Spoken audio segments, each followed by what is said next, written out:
Puji syukur kepada kita buat Allah Subhanahu wa Ta'ala, Tuhan yang Maha Kuasa.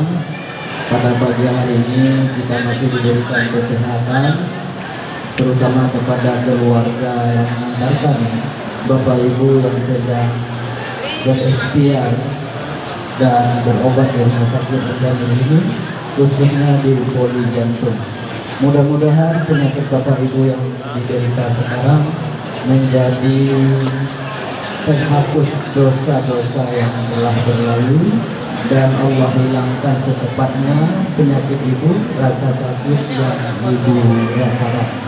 Amin. Dan kami dari promosi kesehatan RSUD Endang Radang bekerja sama dengan Poli Jantung, pada pagi hari ini kita diberikan kesempatan oleh Allah Subhanahu wa Ta'ala mendengarkan ilmu yang akan disampaikan oleh ahli jantung kita di Rumah Sakit Endang Medida ini, oleh Dr. Iqnani, tentang irama jantung.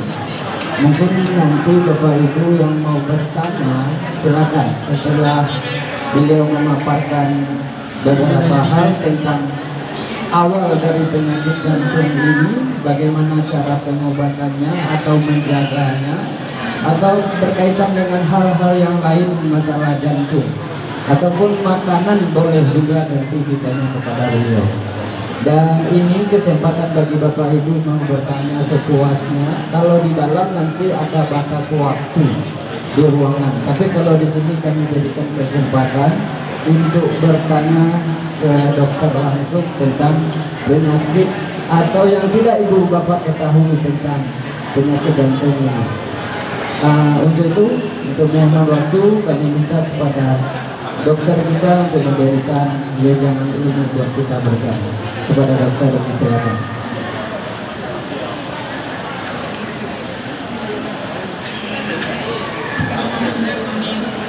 Assalamualaikum warahmatullahi wabarakatuh. Alhamdulillah, kita Allah Subhanahu wa Ta'ala, serta salam dan salam kepada Rasulullah SAW Muhammad SAW. Pada pagi ini kami dari bagian jantung Rumah Sakit Endang Padang bersama dengan promosi kesehatan Endang Padang akan memberikan penyuluhan mengenai bagaimana cara kita mendeteksi dini gangguan irama jantung. Kebetulan hari ini adalah hari pulihnya aritmia, di mana mungkin sebagian dari Bapak Ibu adalah pasiennya Dr. Hauda, di mana rata-rata pasien Hauda adalah pasien yang mengalami gangguan irama jantung. Bagaimana kita cara mendeteksi gangguan irama jantung ini sejak awal? Yang pertama, apa itu gangguan irama jantung? Gangguan irama jantung adalah apa yang biasa disebut aritmia. Itu adalah terganggunya sistem kelistrikan pada jantung yang mengatur jantung kita berdetak secara normal. Normalnya jantung kita itu berdetak periodik. Tapi kalau kita mengalami gangguan kelistrikan jantung, maka kadang irama kita itu tidak sesuai dengan tidak ada ritmenya. Jadi ya, jadi irama itu nggak normal ya. Jadi itu ada masalah di bagaimana transmisi listriknya itu dari jantung sampai sampai kita membuat detak jantung kita itu.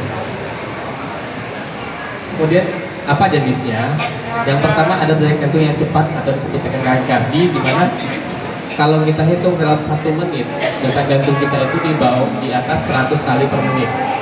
Biasanya itu kalau kita habis olahraga, habis kerja berat, itu normal di atas 100 kali per menit. Namun jika kita sedang istirahat, nanti kita juga masih segini di atas 100, maka itu ada kemungkinan itu adalah denyut jantung yang tidak normal.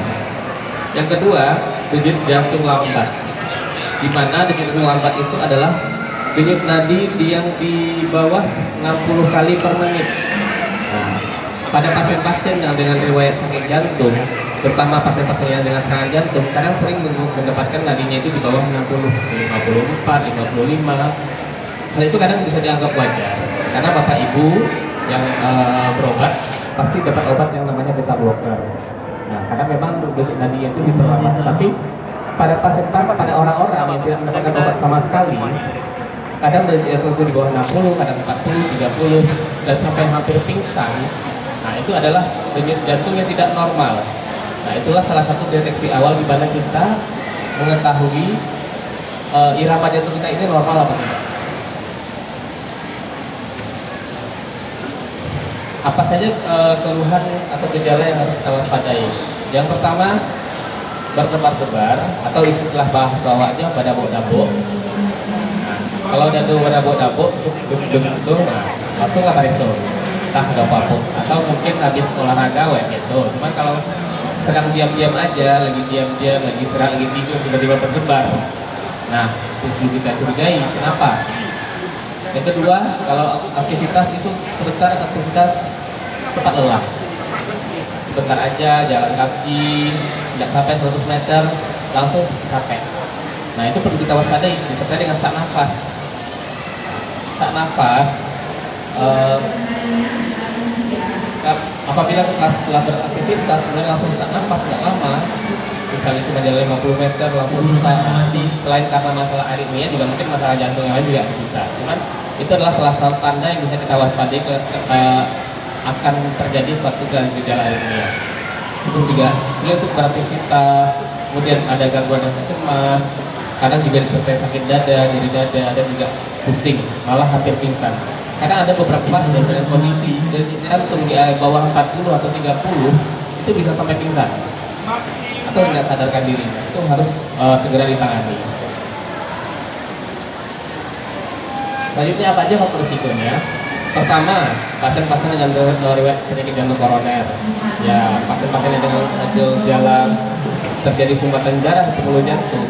Nah, ini bisa mengakibatkan aliran listrik di darah itu tidak terpenuhi karena pembuluh darah itu sumbat, sehingga bagian yang mengatur listrik jantung itu mengalami gangguan, sehingga terbentuk masalah terjadi aritmia.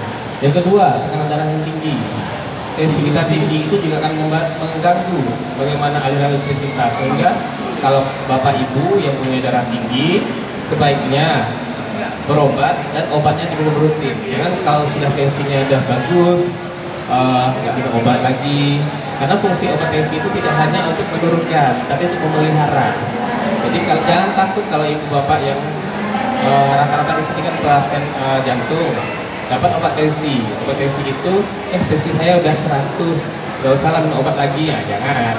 Karena fungsi obat tensi itu memelihara jantung kita agar tidak naik lagi tensinya. Yang berikutnya adalah pasien kencing manis atau diabetes mellitus. Nah, ini resiko tinggi pasien-pasien ini, resiko untuk mengalami serangan jantung koroner, mengalami masalah ginjal, mengalami masalah ginjal yang menyebabkan tekanan darah tinggi, dan nanti berakibat kepada gangguan irama jantung, dan gangguan hormon, serta gangguan kelainan jantung bawaan, kayak misalnya ada jantungnya bocor, biasa terjadi.